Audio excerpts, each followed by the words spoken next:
შენ თუ გინდა იყო მდიდარი, აუცილებლად იქნები.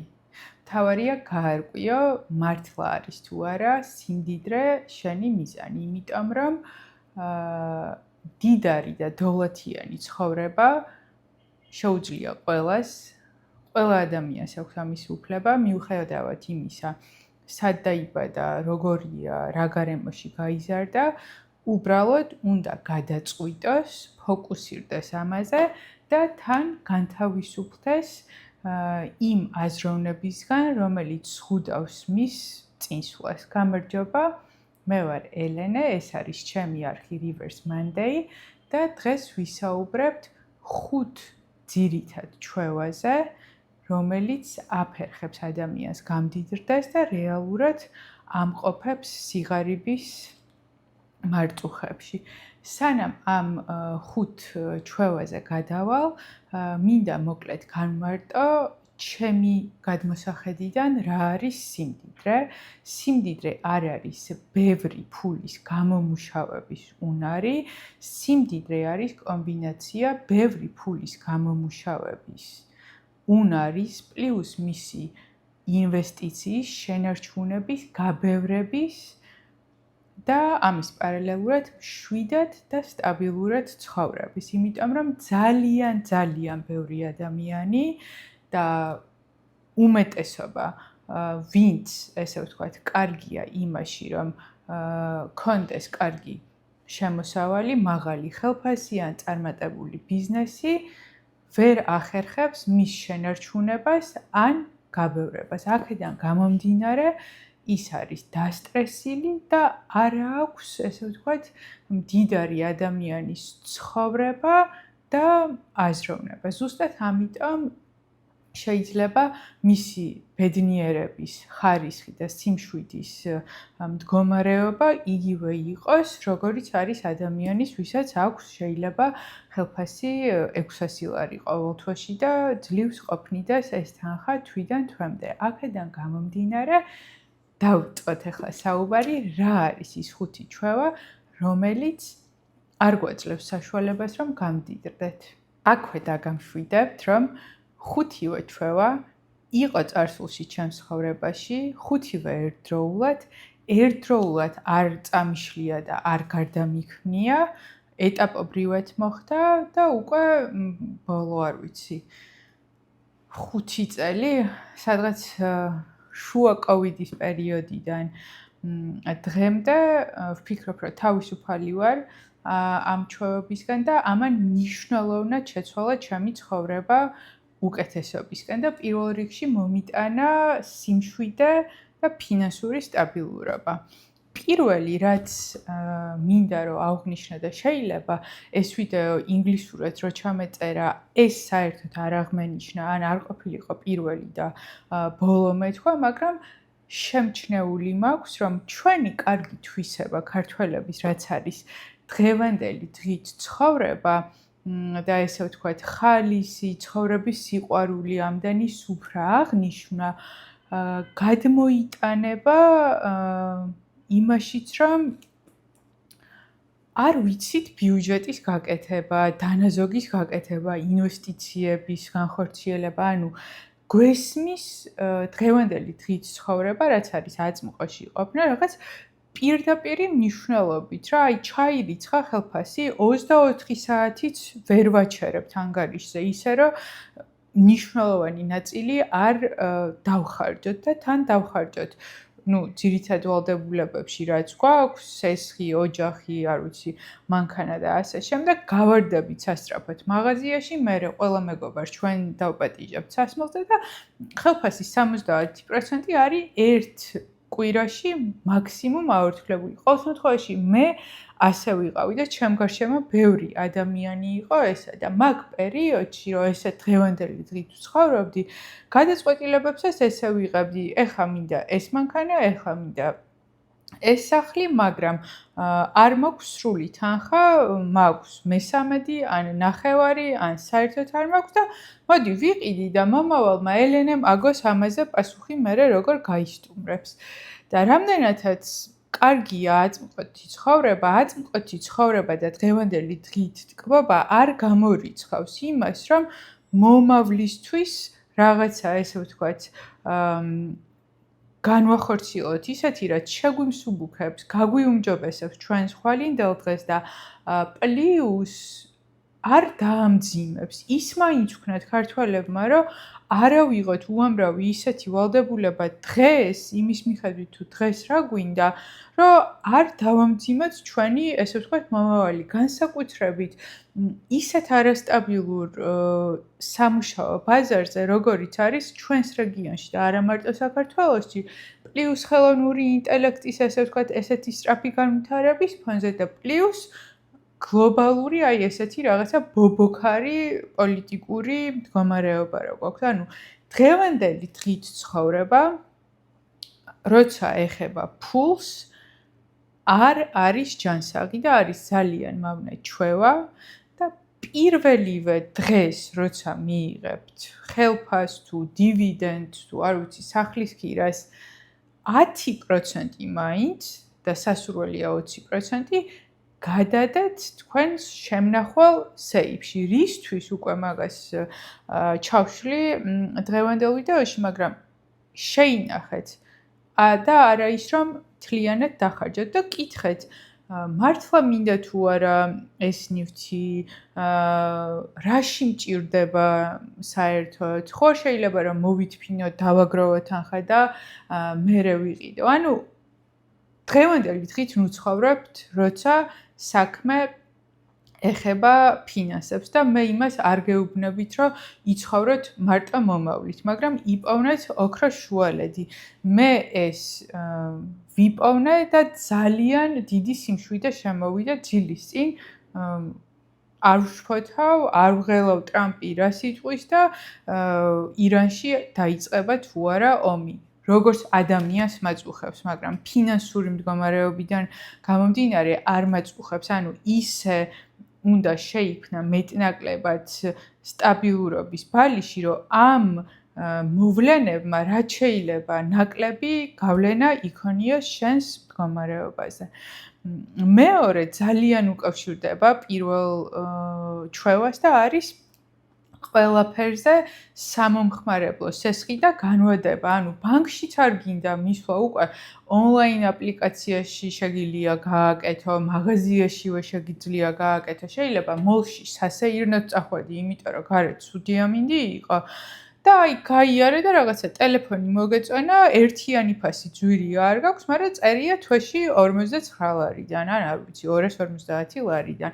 მაგრამ იქ გაიარე სათვალე მოგეწონა ის ესა და ანუ ნივთების გამო ჩემი ხელფასი ნახევარი მიდიოდა ნივთებში, რომელსაც მე აღარ ვხმარობდი და მართლა ძალიან მიკვირს და ვიცი რომ მაგალითად აშშ მთლიანად კრედიტებზე ცხოვრობს და მოგზაურობა კრედიტით და ის კრედიტით და ეს კრედიტით, მაგრამ საპროცენტო განაკვეთები შეადარეთ ამერიკის საქართველოს საპროცენტო განაკვეთებს და პირობები ზოგადად, მერე პლუს როცა ადამიანი აღარ არის გადახდისუნარიანი ან დაკარგა სამსახური, რა შეღავათებია იქ და საქართველოში არანაირი შეღავათი არა აქვს, ანუ არც სახელმწიფო და არც ბანკი არანაირ შეღავათს არ გაძლევს, არ არის მაგალითად რაიმე ფონდი, რომელიც სამსახური თუ დაკარგეთ რაღაც პერიოდი ხელფას გადაგიხდით და ასე შემდეგ და ასე შემდეგ. აქედან გამომდინარე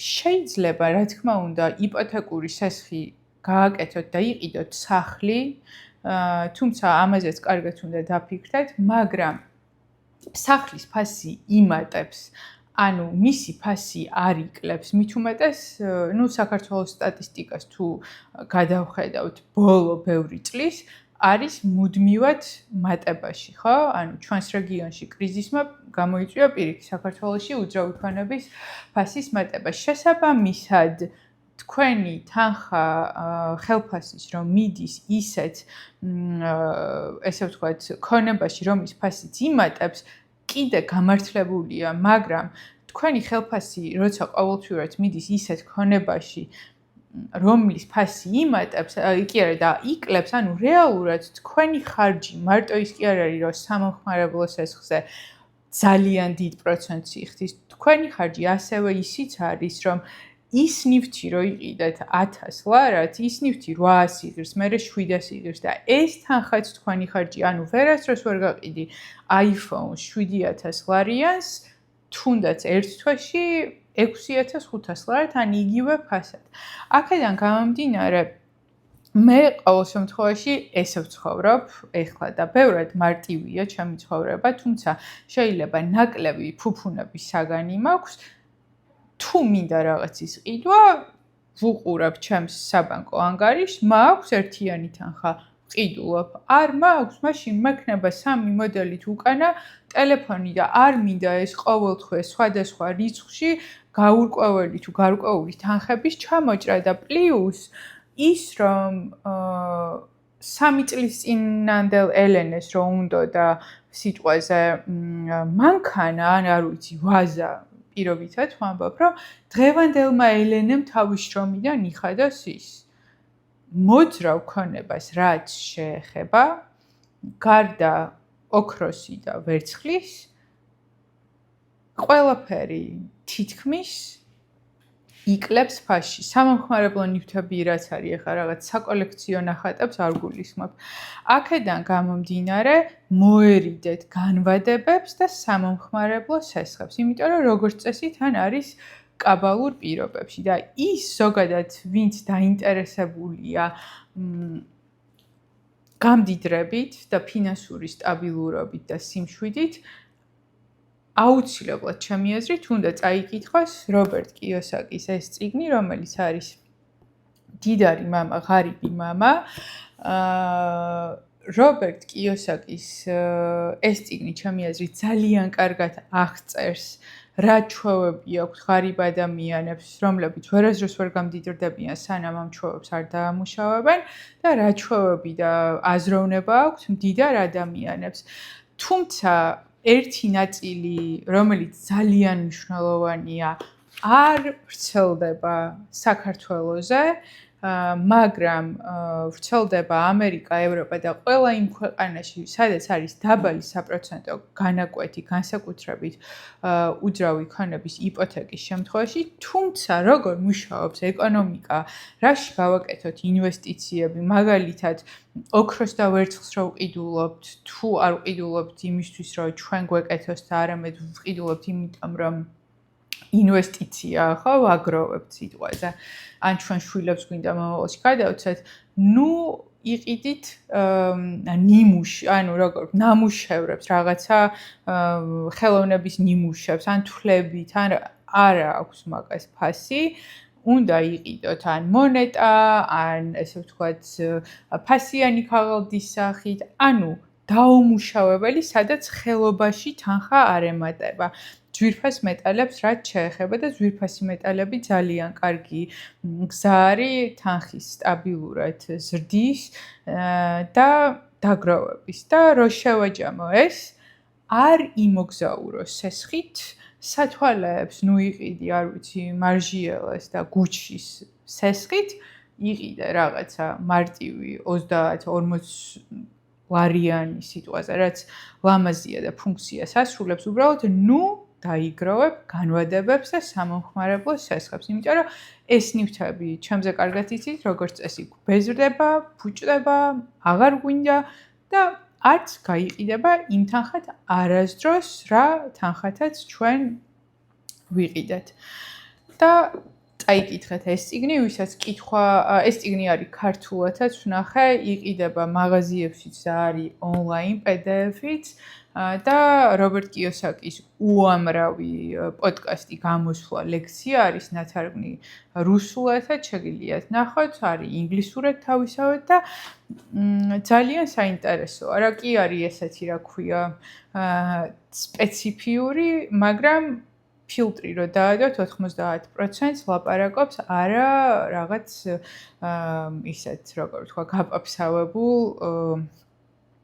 თემებს, არამედ მართლა რაც გამოგვადგება. იმიტომ რომ ეს კაცი რამდენი წელიც არის, რომ საუბრობს ვერცხლის და ოქროს ყიდვაზე და განსაკუთრებით ვერცხლზე, არ ვიცი, დღემდე მაგას იმეორებს. ამიტომ გირჩევთ, რომ რობერტს მიაკითხოთ და ფინანსური განათლება მოიმატოთ, იმიტომ რომ დღეს თქვენი Excel-ის ფაილი და კალკულაციები ამას არ ჭირდება, ChatGPT გაგიკეთებთ ყველაფერს, მაგრამ რაში განახორციელოთ ინვესტიცია, რა არის თქვენთვის უფრო შესაფერისი, მაგალითად, ხართ ტიპი კრიპტოსი და შეგიძლიათ რომ ყოველგამე და დღე მაღაზია ინერვიულოთ ფასი როდის დაიკლებს თუ მოიმატებს თუ მაგალითად S&P 500-ში გირჩევნიათ ინვესტიციის განხორციელება, იმიტომ რომ 10 წლის წრილში მაინც ძალიან დიდ მოგებას მოგცემთ, მოკლედ შეგიძლიათ გადაწყვიტოთ და სხვა შორის კიოსაკი ბიტკოინზეც ბევრს საუბრობს, მე რომ ბევრი არ ვილაპარაკო და შეგიძლიათ ნახოთ.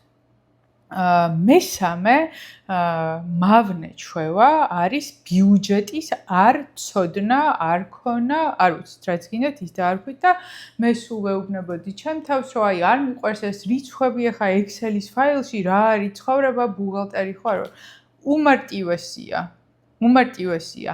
უნდა იცოდე შენი შემოსავალი, რა არის მთლიანი, უნდა იცოდე რა არის შენი ფიქსირებული ხარჯი და უნდა იცოდე რა არის შენი გაუთვალისწინებელი ხარჯი და პლუს რაღაცა პროცენტი, 10-20% რის ინვესტიციასაც გააკეთებ სხვა რაღაცაში. ანუ 4 კომპონენტისგან შეგიძლია შედგებოდეს შენი ბიუჯეტი. თავიდან 3 შემოსავალი, გამოვაკელი, მერე ფიქსირებული ხარჯი, მერე ეს მოძრავი გაუთვალისწინებელი ხარჯი და ნახე, სად შეგიძლია დაზოგო, სად შეგიძლია არ დაზოგო, რა თანხა შეგიძლია გამოანთავისუფლო, რომ გააკეთო მაგალითად ვერცხლში ან ოქროში ინვესტიცია. სხვა შემთხვევაში როგორ არის, ხო? ჩვენ არასდროს თითქმის არ ვიცით რა არის ჩვენი ფიქსირებული ხარჯი და რომ მივდივართ მაღაზიებში ამ განმეორებით და სამომხმარებლო სესხებით კიდე დავიმატებთ რაღაცაებს და ჩვენი ყოველთვიური ხარჯი შეიძლება იმაზე მაღალი იყოს, ვიდრე შემოსავალი. ან მიუახლოვდეს, ესე ვთქვათ, წითელ ზონას. ფაქტობრივად, სუნთქვის საშუალება არ დაუტოვოთ საკუთარ თავს და რატო? იმიტომ რომ ახალი დივანი მქონდა სახლში, შეაგროვე თანხა და მერე იყიდე, ან ფასდაკლებას დაელოდე, ან იქნებ საერთოდ არ გჭირდება და უბრალოდ რაღაც ტრენდს ხარ აყოლი. აქედან გამომდინარე, მარტივი ბიუჯეტი კომპიუტერი საერთოდ არ არის საჭირო, შეგიძლია ChatGPT-ში შევუგდე, შეგიძლია ნოუთებში ჩაწერო, შეგიძლია ფურცელზე დაწერო და მერე უკვე თუ გადაწყვეტ, რომ ინვესტიციები უფრო აქტიურად აკეთოთ, რა თქმა უნდა, შეგიძლიათ, რომ გადახვიდეთ Excel-ის ფაილში, მაგრამ წინასწარ დაიძრგუნავთ ამით თავს. მეოთხე, რაც ძალიან მახასიათებდა და ვფიქრობ, ძალიან ბევრ ქართველს ახასიათებს, იმიტომ რომ ვართ დღევანდელი დღით ცხოვრების მოყვარულები და ფაქტობრივად შეუძლებელია რომც არ ვიყოთ, იმიტომ რომ არ ვიყოთ, იმიტომ რომ საქართველოს სულ იყო თავდაცვის და გადარჩენის რეჟიმში და გვიხაროდა რომ გავიღვიძეთ ამ დღეს, მაგრამ უნდა გამოვიდეთ მაქედან და დავიწყოთ შვედებივით და არ ვიცი, გერმანელებივით აზროვნება იმისთვის, რომ გამდიდრდეთ სიმდიდრის გარეშე, ძალიან რთულია ადამიანმა იგრძნოს სიმშვიდე დღევანდელ მატერიალურ სამყაროში, მატერიალურს არა ცუდი გაგებით არ ვამბობ, ანუ ყველაფერი იყიდება, წყალი ფასი, ჰაერი ფასი, ის ფასია, ეს ფასი, ანუ ფული არის ერთ-ერთი, რა ვიცი, 3-დან ყველაზე მნიშვნელოვანი ენერგია, რაც არის მატერიალურ სამყაროში. აქედან გამომდინარე, უნდა ვიმუშაოთ საკუთარ თავზე, რომ გქონდეს ფული, იმისთვის რომ ვიყოთ მშვიდად. ფული თუ სიმდიდრე თუ როგორც არის, მოკლედ. ემოციური ხარჯვა, იმპულსური გადაწყვეტილებები და ძალიან ხშირად ვქონია განსაკუთრებით საქართველოში, რაც საქართველოში არ ვცხოვრობ, ვფიქრობ, რომ თავისუფალი ვარ მეტად იმპულსური გადაწყვეტილებებისგან. აი შეიძლება 3-4 თვეა პირველად მოვკარი რაღაც 3-4 თვის წინ ჩანთას თვალი ვიფიქრე რომ მინდოდა. მერე მოდი ერთი კვირა დავფიქრდები ვთქვი და დამავიწყდა. მერე ისევ გამახსენდა. მერე ვთქვი რომ მოდი ახლა საქართველოში სანამ წავა ვიფიქრებ, ჭირდება თუ არ მჭირდება. იმიტომ რომ ძვირი ღირს და არ მინდოდა რომ ფუფუნების საგანი შემეძინა, იმიტომ რომ გავლენა მქონდა საზოგადოების, იმიტომ რომ ბევრ შეიძლება ჩემთვის მოსაწონგოგოს აქვს, ან შეიძლება ჩემდაუნებურად რაღაც რეკლამები ვნახე და არ მინდოდა რომ მარკეტინგის ხორბლი ყოფილიყავი და ადრე რას ვიზამდი ხელფასი რაც მექნებოდა გადავიხდიდი მაგ ჩანთაში და არ არის იმპულსური გადაწყვეტილებების მქონე ადამიანი ვერ იქნება სტაბილურად მდიდარი. შეიძლება კი ხან იყოს და ხან არა, იმიტომ რომ ფულის გამომუშავება იცის, მაგრამ სიმდიდრე და დოვლეთი ნიშნავს, რომ სტაბილურად გაქვს და შვიდად ხარ, ხო? ამიტომ ემოციურ ხარჯვას და იმპულსურ გადაწყვეტილებებს ქვეტექსტად უდევს ხოლმე ან საზოგადოებისგან მიღებული წნეხი, ან ჭარბი გაუფილტრავი ინფორმაციის შემოდინება ინსტაგრამით, ტელევიზიით, მეგობრები ხო, სულ ერთი და იგივე რაღაც ჩანთაზე ისმის საუბარი სიტყვაზე, ან კიდევ უფრო ღრმა შეიძლება ტრამვა, მოზარდობის, ბავშვობის, ახალგაზრდობის არ აქვს მნიშვნელობა. ჩემი ძალიან დიდი რეკომენდაცია იქნება, რომ ის თანხის ნაწილი, რაც იმპულსური გადაწყვეტილებების ნაწილში გეხარჯებათ, მოახმაროთ პიროვნულ ზრდას, თვით თერაპიას თუ ისე თერაპიას, ვისთვის რა ინსტრუმენტია, ამოივსოთ თქვენი თავი, თორე იქნებით უძირო ქვევრივით და ეს შეძენილი ნივთები ვერასდროს ვერ შეგავსებთ. ჩადით სიღრმეში, უმკურნალეთ საკუთარ თავს, მოაშუშეთ და განთავისუფლდით იმპულსური გადაწყვეტილებებისგან, იმისთვის, რომ გქონდეთ ფინანსური სტაბილურობა. და მეხუთე, რომ აი ბევრი ქართველი, იმიტომ რომ 90-იანებიდან მოვდივართ, იმიტომ რომ საბჭოთა კავშირის დროს არ შეიძლებოდა სიმდიდრე, ვინც მდიდარი იყო, კორუმპირებული იყო, დაიჭერდნენ, მოკლედ ფულთან დაკავშირებით საშინელი დაჯერებები გვაქვს ჩვენს ქვეყანას უახლეს ისტორიაში. აქედან გამომდინარე, აი ქართველები სულ ვფიქრობთ, რომ უნდა გამდიდრდე, უნდა ბევრი ფული ვიშოვო, მაგრამ არ ვფიქრობთ, რომ ვიშოვით მერე რა ხდება. ანუ მერე ხდება ყველაზე მნიშვნელოვანი. ბევრი ადამიანი შოულობს ფულს, იმაზე ბევრი ვიდრე ჩვენ მგონია, მე მგონი ცხოვრებაში მინიმუმ ერთი შანსი ყველას აქვს, რომ გაუვარდება და რაღაცას იშოვის, მაგრამ არ ვიცით ქართველებმა შენარჩუნების მეთოდები. აი როგორ არის იცით რომ მივახცევთ რაღაცა ჩვენს მიზანს, ავდივართ ამ მთის წერტილში და ჰოპ და ვარდებით იქიდან ვიწყებთ 3 მანქანა, 6 სახლი, იქ მოგზაურობა, ივსოლორანის კაბები, რაღაცა და არაფერს არ ვქნით იმისთვის, რომ ეს მწერალის ტოპი თუ არა, რაღაცა შუალედური მაინც შევინარჩუნოთ და ძალიან ბევრი ისტორია, რომ ქართველმა მიაღწია წარმატებას და მთელი ფული დახარჯა გართობაში. ქართველმა მიაღწია წარმატებას და მთელი ფული დახარჯა რაღაცა ნივთების ყიდვაში ან დაარიგა და ასე შემდეგ. ხო, რატო?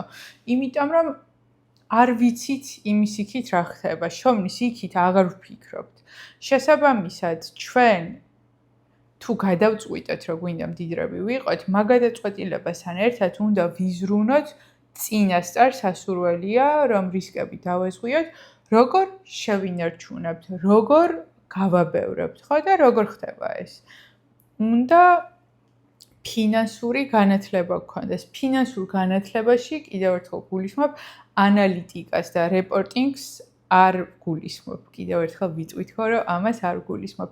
არამედ ვგულისხმობ, რომ აღვიქვათ საერთოდ როგორ მუშაობს ეკონომიკა, მდიდარი ხალხი რა შიდებს ფულს, რომ კიდევ უფრო გამდიდრდნენ და თან 24 საათი არ ინერვიულოდნენ, თან დღეში 9 საათი არ იმუშაონ, ხო?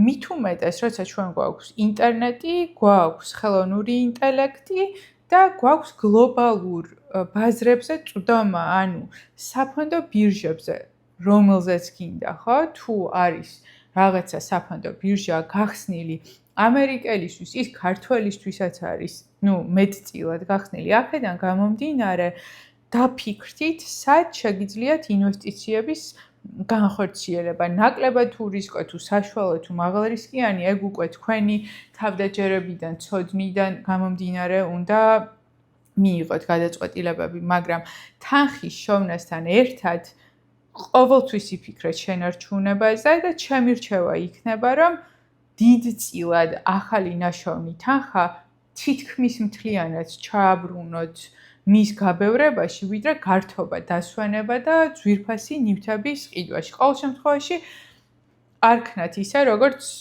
ძირითადი საქართველოს შვება, ანუ 80-90% გაუშვით გაბევრებაში და შენარჩუნებაში და 10% დაასაჩუქრეთ თქვენი თავი, რომ რა კარგი გოგო ხარ, რა კარგი ბიჭი ხარ, რომ გამოიმუშავე ფული და შეგიძლია რომ გააბევრე თქვენ თავს უთხარით კომპლიმენტი, მაგრამ აუცილებლად ალტერნატიული შემოსავლის წყაროები, პასიური შემოსავალი გაიჩინეთ, თუ ძალიან გერთულებათ რომ იყიდოთ ფასიანი ქაღალდები და არ გინდათ მაგაში გარკვევა და არც ოქრო გინდათ და არც ვერცხლი გინდათ, იყიდეთ უძრავი ქონება. თუ თვლით, რომ საქართველო რისკიანი ქვეყანაა, მაშინ არ ვიცი, ნახეთ ესპანეთი, ხორვატია, ვისაც გინდათ ემირატები, ანუ გააჩნია, რომელი თქვენ უფრო გეიმედებათ, სად უფრო გინდათ ჩასვლა, რა უფრო გაინტერესებთ და გააკეთეთ, უძრავი ქონება ყოველთვის ითვლება უფრო ურისკო,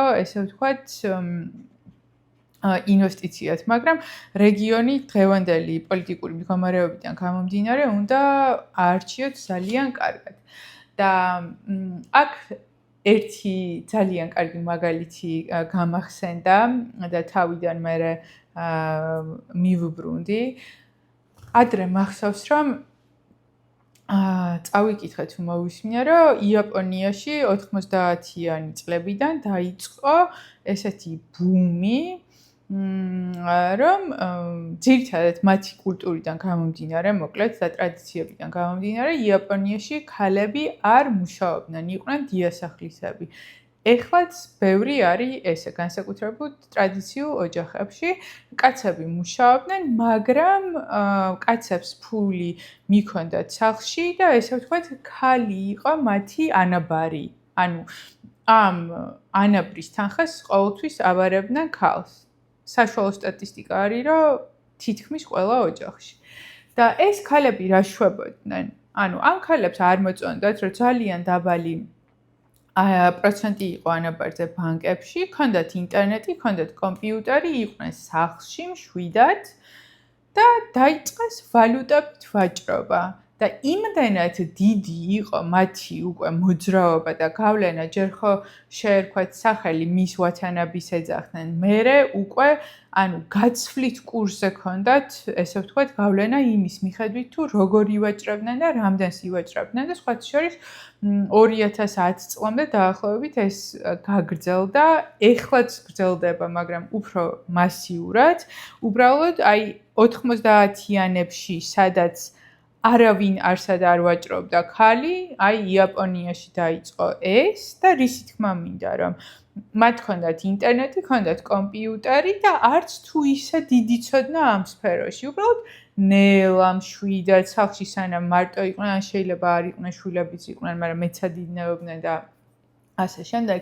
ისინი ვაჭრობდნენ და ამ ფულს აბევრებდნენ. ამიტომ ის, ესე ვთქვათ, არგუმენტი, რომ მუშაობთ და დრო არ გაქვთ, არ მუშაობთ და არ ვიცი, სახლში ხართ და დრო არ მოქმედებს ჩემზე ყოველ შემთხვევაში, ჩემნაირ ადამიანთან თავს მაგით ვერ გაიმართებთ, იმიტომ რომ ქალებმა იაპონიაში 90-იანი წლებიდან 20 წლის ჭრილში ეს ყველაფერი შეძლეს. ანუ ყველა ქალს შეუძლია და ყველა კაც შეუძლია.